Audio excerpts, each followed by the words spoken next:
Parte 12. O último suspiro de Gis. A Batalha do Mar Dothraki entrou para as lendas como o dia em que o fogo provou ser mais forte que a grama.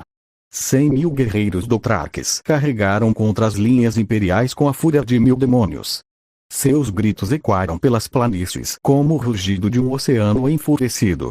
Seus cavalos, as melhores montarias do mundo conhecido, devoravam a terra em galopes desesperados. Mas encontraram os Imaculados. 3.000 soldados de Astapor, agora o coração do exército imperial, formaram uma muralha de lanças que nenhum cavalo podia romper. Fileira após fileira, os Dothrakis morriam em ondas, seus corpos empilhando-se diante das pontas de aço. Os Imaculados não recuavam. Não gritavam. Não sentiam medo. Apenas matavam. E no céu, os dragões dançavam. Balerion, Vagar e Meraxes desciam em mergulhos precisos, cada jato de fogo ceifando centenas de guerreiros. As flechas Dothrakis, tão temidas em batalhas terrestres, eram insignificantes contra as escamas grossas dos dragões. Poucas acertavam. Nenhuma penetrava. A batalha durou um dia inteiro. Quando o sol se pôs, pintando o céu de vermelho e ouro, 110.000 Dothrakis estavam mortos. Os sobreviventes, menos de 5.000, a maioria mulheres e crianças que acompanhavam o Calazar, fugiram para o leste, para nunca mais voltar. O Mar Dothraki estava em chamas. E os dragões, mais uma vez, provaram porque eram os senhores incontestes do mundo. Aegon observou o campo de batalha do alto de Balerion. Abaixo, seus soldados recolhiam os feridos, contavam os mortos, iniciavam o trabalho macabro de limpar o que restava. Acabou, Visenya disse, voando ao seu lado em Vagar. Os Dothrakis não representarão ameaça por gerações. Representarão sempre, Aegon respondeu. Enquanto houver um homem com um cavalo e uma espada, haverá ameaça. Rhaenys, em Meraxes, aproximou-se. O que faremos agora, irmão? Westeros nos espera. Os 7 reinos, não me importa Westeros. Suas irmãs entreolharam-se, surpresas. Aegon continuou, sua voz fria. Westeros é um continente de reis mesquinhos lutando por tronos minúsculos. Deixem que lutem. Deixem que matem uns aos outros. Não é meu problema. Mas sempre foi nosso destino, Rhaenys argumentou. Terra do Dragão, a conquista, o Trono de Ferro. O Trono de Ferro está aqui. Aegon apontou para o horizonte oeste, onde Porto Real os aguardava. Minha capital é aqui. Meu império é aqui. Westeros, Westeros que se cuide.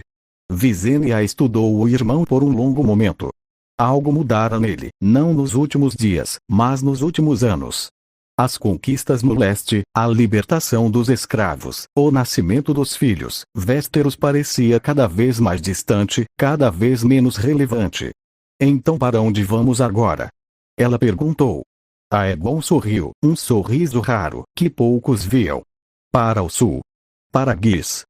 Gis. O nome ecoava através dos séculos como um fantasma. Antes de Valíria, antes dos dragões, antes de tudo, havia Gis. O Império Giscari dominava o mundo conhecido quando os valirianos ainda pastoreavam ovelhas nas colinas da península. Suas legiões eram lendárias. Sua arquitetura, imponente. Sua cultura, antiga e orgulhosa. E então Valíria surgiu. Os dragões voaram. Gis foi destruída, não uma, mas 5 vezes. Cada vez que tentava se reconstruir, Valíria esmagava novamente. A última guerra durou 100 anos. No final, Gis foi arrasada, salgada, amaldiçoada. Mas não morta. Sobreviventes fugiram para o interior, fundaram novas cidades, mantiveram viva a chama da resistência. Durante séculos, observaram o mundo mudar. Viram Valíria cair. Viram as cidades livres surgirem. Viram os Targaryen construírem um novo império.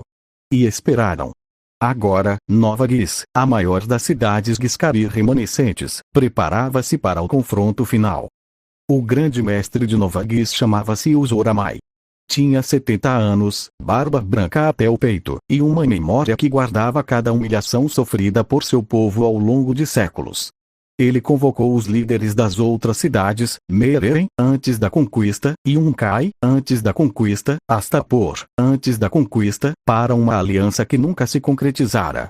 Agora, com Meeren, Yunkai e Astapor já sob domínio imperial, Nova Guisa estava sozinha. Mas não estava desesperada. Os Targaryen têm dragões, o Zor admitiu diante de seu conselho. Nós temos história. Temos orgulho. Temos as legiões, as melhores do mundo, treinadas por gerações para lutar contra exatamente este inimigo. Dragões não são como outros inimigos, um conselheiro lembrou. Não, o Zor concordou. Mas podem morrer. Podem sangrar. Bravos mostrou isso ao mundo.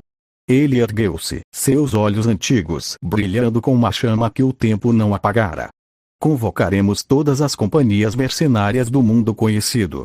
Pagaremos com ouro, com terras, com tudo o que temos. Os segundos filhos, os lanceiros livres, a companhia de gato, a companhia da rosa, todas. Quando Aegon Targaryen chegar, encontrará não uma cidade, mas um exército. O plano era audacioso. E quase funcionou. Durante meses, mensageiros Giscari percorreram Essos, contratando mercenários com ouro emprestado dos últimos bancos, ainda dispostos a financiar a resistência. Companhias inteiras marcharam para Nova Guis, atraídas pela promessa de pilhagem e glória. 40.000 mercenários juntaram-se às 20.000 legiões Giscari. 60.000 soldados, protegidos atrás das muralhas mais grossas do mundo conhecido, esperavam o inimigo.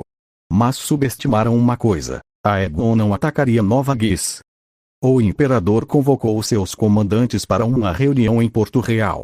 O mapa diante deles mostrava a Baía dos Escravos, o Mar do Traque, e ao sul, a cidade de Nova Guis. 60.000 soldados, Oris leu do relatório. 40.000 mercenários. Muralhas de pedra negra, grossas o suficiente para resistir a dragões. Eles aprenderam com Bravos, com Meeren, com todos os nossos inimigos. E cometeram o mesmo erro de todos eles, Aegon respondeu calmamente. Concentraram todas as forças em um só lugar. Ele apontou para o mapa, traçando um círculo ao redor de Nova Guis. Aqui está o exército deles. Mas onde estão as outras cidades? Onde estão os portos? Onde estão as rotas de suprimento? Rhaenys entendeu primeiro. Vamos estrangulá-los. Cortar todas as rotas, todos os suprimentos, todas as rotas de fuga. Exato. Aegon sorriu. Nova Guis pode resistir por meses. Mas seus aliados, as cidades menores, os postos comerciais, as vilas agrícolas, não resistirão a dragões. Tomaremos tudo ao redor. Deixaremos Nova Guis isolada. E então esperaremos, Visenya completou. A fome fará o trabalho. A campanha foi meticulosa. Balerion queimou os portos ao sul, onde navios Giscari descarregavam suprimentos. Vagar destruiu as estradas que ligavam Nova Guis ao interior. Meraxes caçou caravanas, comboios, qualquer coisa que se movesse em direção à cidade. Em 3 meses, Nova Guis estava completamente isolada. 60.000 soldados e 100.000 civis amontoavam-se atrás de muralhas intransponíveis, mas sem comida, sem água, sem esperança. O Zor Amai viu seu povo morrer de fome diante de seus olhos. Viu mercenários se rebelarem, exigirem pagamento que não podia ser pago, comida que não existia. Viu suas legiões, outrora orgulhosas, reduzirem-se a sombras. No 4º mês, ele abriu os portões. Aegon entrou em Nova Guis montado em Balerion, mas o dragão não queimou nada. A cidade estava em silêncio, um silêncio de morte, de derrota, de rendição. O Zor Amai esperava na praça central, ajoelhado, uma coroa de espinhos na cabeça. Mata-me, ele disse quando Aegon aproximou-se. Mata-me e acaba com isto. Meu povo sofreu demais. Aegon olhou para o velho homem. Viu nele não um inimigo, mas um símbolo, o último suspiro de um império que um dia desafiou Valíria e perdeu. Não vou matá-lo, o Zor Amai, ele disse. Vou poupá-lo. Vou poupar seu povo. E vou dar a Guis o que Valíria nunca deu, um lugar em meu império. O Zor ergueu a cabeça, incrédulo. Depois de tudo, depois de nos destruir, destruí seu exército. Destruí suas defesas. destruir sua capacidade de resistir. Aegon ajoelhou-se, ele, o imperador, ajoelhado diante de um homem derrotado, e olhou nos olhos do velho. Mas não destruir sua alma. Ghis vive. Ghis sempre viverá. Agora, Ghis viverá como parte de algo maior. Ele estendeu a mão. Levanta-te, Azor Ahai. Governarás Nova Ghis em meu nome. Teu povo será livre. Tua cultura será preservada. E um dia, teus netos agradecerão por este dia. Azor olhou para a mão estendida. Lágrimas escorriam por sua barba. Então, lentamente, ele a aceitou. A anexação de Ghis marcou o fim de uma era. As companhias mercenárias que sobreviveram ao cerco, os segundos filhos, os lanceiros livres, a companhia de gato, todas as grandes e pequenas, foram convocadas diante do imperador. Aegon subiu em um estrado improvisado, fogo negro em punho, e falou. Durante séculos, as companhias mercenárias venderam suas espadas ao melhor pagador. Lutaram por qualquer causa, contra qualquer inimigo, desde que o ouro fosse suficiente. Mataram por dinheiro. Morreram por dinheiro. Foram ferramentas de tiranos, instrumentos de opressão, agentes do caos. Ele pausou, seus olhos percorrendo a multidão de guerreiros. Isso acaba hoje. Murmúrios percorreram as fileiras. A partir deste momento, todas as companhias mercenárias estão desfeitas. Dissolvidas. Proibidas em todo o império. Quem quiser lutar, que lute por mim, como soldado do exército imperial, com pagamento fixo, direitos garantidos, e a certeza de que não estará matando por capricho de algum senhor ambicioso. Quem não quiser, que entregue suas armas e vá plantar, pescar, comerciar. Há trabalho para todos em Nova Valíria. Os mercenários entreolharam-se, incrédulos. Alguns pensaram em resistir. Mas olharam para o céu, onde 3 dragões circulavam lentamente, e pensaram melhor. Um a um, ajoelharam-se. Naquela noite, Aegon sentou-se no trono de ferro, agora ainda maior, com mais espadas, mais lâminas, mais história, e contemplou o que construíra. Volantes, Lys, Tyrosh, Myr, Pentos, Norvos, Conor, Lorath, Bravos, embora não conquistada, pelo menos neutralizada, Mantares, Tolos, Ilíria, Astapor, Yunkai, Meereen, Nova Ghis. 16 cidades, incontáveis territórios, milhões de súditos. E em seus braços, 2 filhos. Aenys dormia pacificamente, pequeno e frágil, seu cabelo prateado brilhando à luz das tochas. Maegor estava acordado, seus olhos escuros fixos no pai, observando tudo com uma intensidade que era quase assustadora para um bebê. O que você vê, meu filho? Aegon murmurou. O que esses olhos veem que eu não vejo? Maegor não respondeu, é claro. Mas algo naquele olhar fez Aegon estremecer. Rhaenys aproximou-se, sentando-se ao lado do marido. Está pensando no futuro. Estou pensando no presente. No que construímos. No que deixaremos para eles. Um império, Rhaenys disse.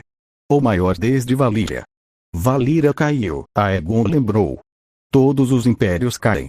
A questão é quanto tempo duraremos. Visenya juntou-se a eles, Maegor nos braços.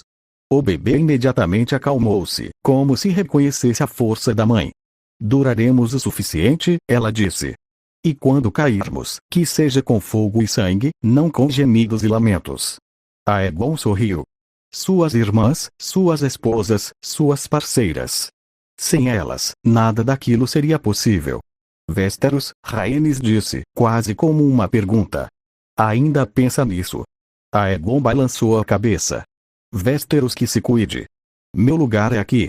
Meu império é aqui. Se um dia os reis e Westeros quiserem se juntar a nós, que venham. Se quiserem lutar, que tentem. Mas não irei atrás deles. Ele olhou para o oeste, para além do mar, para o continente que um dia sonhara conquistar. Deixem que lutem entre si. Deixem que se matem. Quando estiverem fracos demais para resistir, quando perceberem que a única esperança é a união sob uma bandeira, então talvez eu considere. Rhaenys apoiou a cabeça em seu ombro. E até lá, há muito a fazer. O império é grande. Precisa de leis, de estradas, de escolas, de hospitais. Precisa de juízes, de administradores, de poetas que cantem nossas glórias. Precisa de tudo o que um império precisa para durar. Ele ergueu o fogo negro, observando a lâmina brilhar. Que comece o trabalho. Lá fora, nas ruas de Porto Real, o povo celebrava. A guerra havia acabado. O império estava completo. Os dragões voavam altos. Os filhos do imperador dormiam em paz.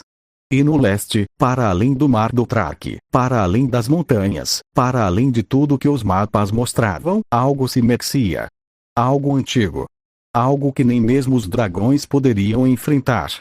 Mas isso, pensou Aegon enquanto fechava os olhos, era uma história para outro dia. Por agora, havia paz. Por agora, havia esperança. Por agora, havia Nova Valíria.